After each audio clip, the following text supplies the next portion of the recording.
Delsey Rodrigues बनी Venezuela की अंतरिम राष्ट्रपति। उन्होंने ह्यूगो चावेज की कसम लेकर शपथ ली है। अमेरिका पर आक्रमण और अवैध कार्रवाई का भी आरोप लगाया है डेल्सी ने। देश में राजनीतिक अस्थिरता और तनाव बढ़ा, ये बात भी डेल्सी ने कही है, लेकिन फिलहाल अब वो बन गए हैं राष्ट्रपति। और आपको बताएं कि ह्यूगो चावेज की कसम लेकर उन्होंने राष्ट्रपति वो बनी है।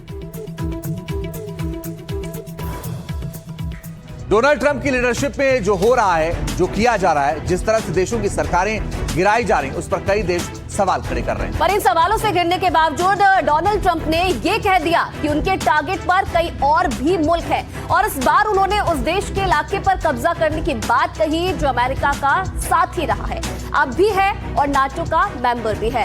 ट्रंप के रडार पर वेनेजुएला के बाद कौन कौन है, जरा इसे आपको समझाते हैं।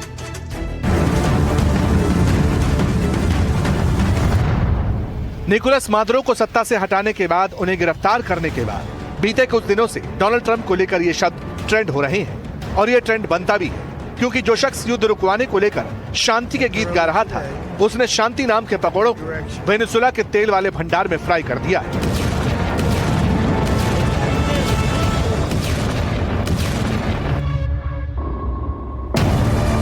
दुनिया को अपना असली रूप दिखा दिया है। कह दिया दुनिया का सिर्फ एक ही दादा है, वो है अमेरिका। ट्रंप की यही खासियत है, कुछ दिल में नहीं रखते, जो कहते हैं करते हैं, ताल ठोक कर ताप देकर करते हैं। Possible danger. It was a very dangerous operation.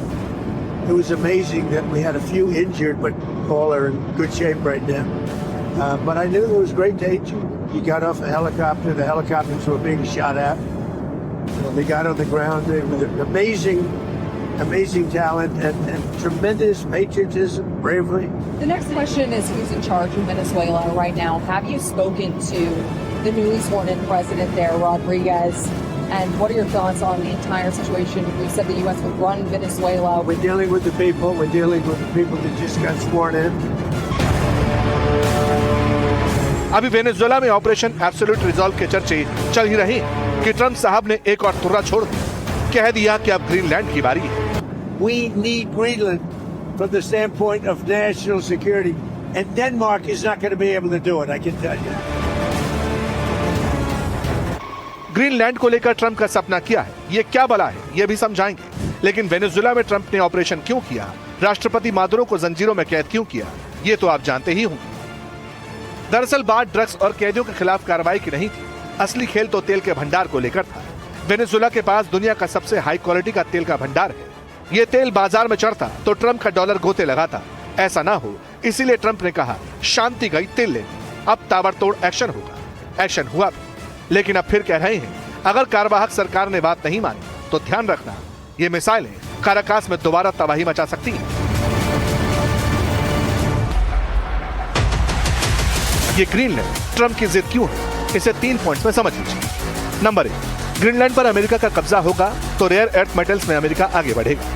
Number 2, Arctic की बर्फ पिघल रही है, इसलिए यहाँ तेल और गैस का अद्भुत भंडार मिल सकता है। नंबर 3, चूंकि ग्रीनलैंड की लोकेशन रूस और अमेरिका के बीच में है, इसीलिए ग्रीनलैंड पर रूल करना चाहते हैं। लेकिन डेनमार्क और ग्रीनलैंड के लीडर्स कह चुके हैं कि ये इलाका बिकाऊ नहीं है, यानी सीधे तौर पर ट्रंप के सामने झुकने को तैयार है।